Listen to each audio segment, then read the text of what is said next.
तमाम सारे लोगों ने लड़ी थी। और अब बात करते हैं अपने पड़ोसी मुल्क पाकिस्तान की, जहां पर हाहाकार मचा हुआ है महंगाई के चलते।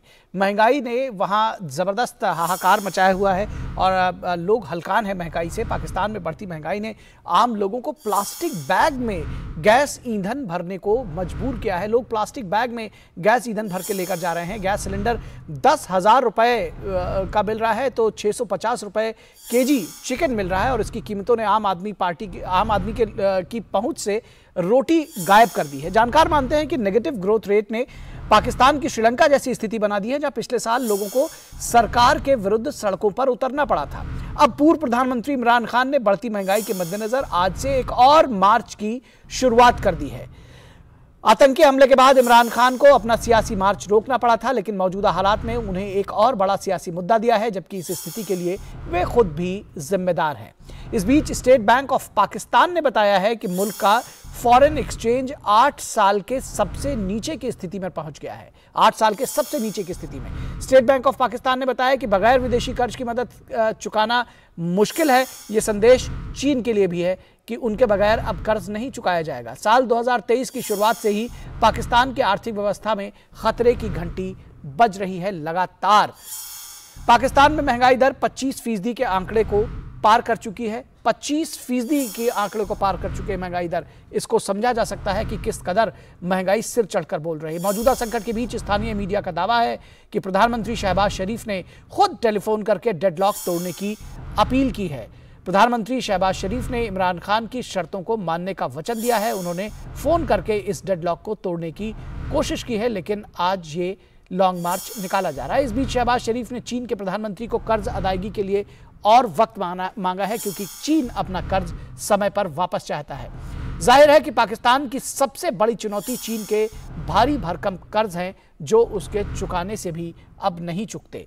उसके लिए बड़ी दिक्कत है। सवाल यह है कि 75 साल पुराना ये मुल्क आज तक विदेशी कर्ज पर क्यों निर्भर है, क्यों इस अपने आप पर ये आत्मनिर्भर नहीं बन सका है। मुल्क ने आतंकवाद और फौज की लंबी फहरिस्त की भरपाई के अलावा आम लोगों की सुध क्यों नहीं ली।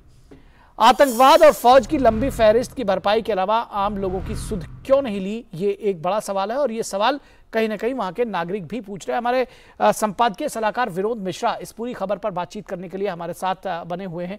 लॉन्ग मार्च एक बार फिर निकाल रहे हैं इमरान खान, किस तरह से देखते हैं वहां की सियासत को, और साथ ही साथ महंगाई से जो हाहाकार है उसका जो दंश है वो आम जनता ही झेलेगी।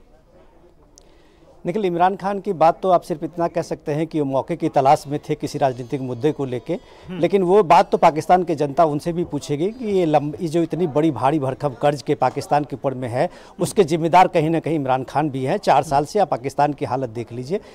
सवाल सबसे बड़ा आज ये है निखिल कि सवाल सबसे बड़ा आज आप कह सकते हैं कि ये है कि ये डेथ ट्रैप जो है वो कैसे डेथ ट्रैप में बदल गया है। आपने अभी जिक्र किया अपनी रिपोर्ट में जो श्रीलंका में क्या हुआ था, जो चाइना के जो डेथ ट्रैप था उसमें फंस के एकदम आप सोचिए कि वो बर्बादी के और खास्ता हाल इकोनॉमी के वो डेथ ट्रैप में फंस गया था चाइना, और लोग सड़क पर निकलने के लिए मजबूर होते। 2022 का आपने वो दृश्य देखा होगा कि कैसे वो राजभवन में और कैसे प्रेसिडेंट हाउस में लोग घुस गए थे। पाकिस्तान उसी तरह से वो डेथ ट्रैप जो है उसका वो डेथ ट्रैप में बदल गया है कि आज जब स्टेट बैंक ने अपना जो रिलीज किया है और उसने जो बताया है कि फॉरेन एक्सचेंज जो है उसके 8 साल के सबसे नीचे स्थिति में है, यानी वो एक तरह से चाइना को ही ये मैसेज दिया रहा है कि भाई अब आज की हालत में हम आपको कोई कर्ज की अदायगी नहीं कर सकते हैं जी। पाकिस्तान का जो इकोनॉमी है, जो उसका राजस्व है, उसमें आधे से ज़्यादा आप कह सकिए कि पूरे के पूरे उसको इंटरेस्ट चुकाने में जाता है, और वो इंटरेस्ट उसको कोई आज का कर्ज नहीं है। वो इंटरेस्ट चाहे वो आज इमरान खान लॉन्ग मार्च पे जा रहे हैं वो उनका ही लिया हुआ कर्ज है या उससे पहले की सरकारें का है। ये पूरा देश मुल्क ये 75 साल से सिर्फ कर्ज पे ही चलाते रहे। इसका भुगताना आज आम आदमी भुगत रहा है, जिसको 10,000 रुपये आप एक सिलेंडर का उसको गैस सिलेंडर मिल रहा है, या आप देखिए कि 650 रुपये वहाँ चिकन मिल रहा है किलो।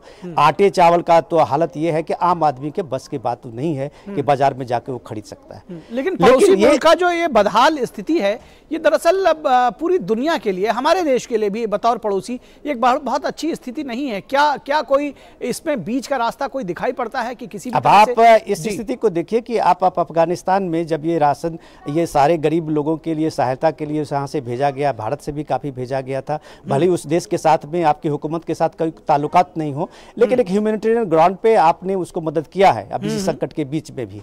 लेकिन वहाँ से आप ये देखिए कि बॉर्डर पे, अफगान पाकिस्तान के बॉर्डर पे गेहूं का स्मगलिंग होता है, यानी पाकिस्तान में सप्लाई पूरी तरह से ठप है, और वो सप्लाई जो है अफगानिस्तान से हो रहा है, तो अफगानिस्तान के लोग तो उसको मजाक उड़ा ही रहे हैं।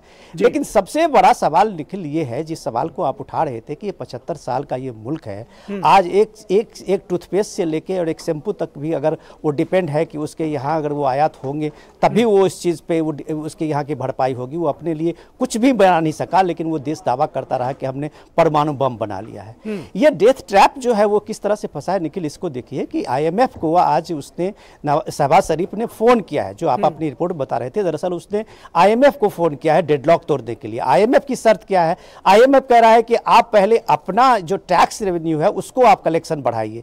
अब इस देश में जहां इतनी महंगाई है, 25% वहां पे आप ये देखिए अभी फिस्कल रेट है, और उसके बाद अगर वहां पे अगर टैक्स का बोझ लोगों पे डाला जाएगा तो डेफिनेटली आप कह सकते हैं कि वहां बिल्कुल एक तरह से गृह युद्ध की स्थिति बनेगी। तो IMF को बनाने की जो बात हो रही है, डेडलॉक तोड़ने की बात हो रही है, वो इसलिए हो रही है कि सऊदी अरब और चीन ने भी ये कह दिया है कि हम IMF के शर्त पे ही अब कोई कर्ज देंगे, क्योंकि उसको पता है कि पाकिस्तान अभी कर्ज का चुकता करने की स्थिति में नहीं है।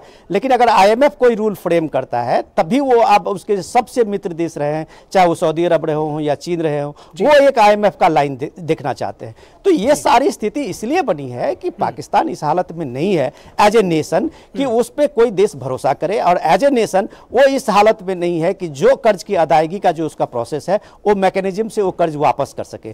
तो ये जो एक डेथ ट्रैप जो है उसको एक डेथ ट्रैप में बदल दिया है, जो आप कह सकते हैं कि पाकिस्तान बिल्कुल श्रीलंका के मुहाने पे आज खड़ा है उस स्थिति में। जी, निश्चित तौर पर तो एक खराब स्थिति में पहुंच रहा है पाकिस्तान, और उसका भुगतान जो है वो आम लोग वहां के कर रहे हैं। बहुत शुक्रिया, बहुत धन्यवाद इस तमाम बातचीत के लिए विनोद मिश्रा। Thank you.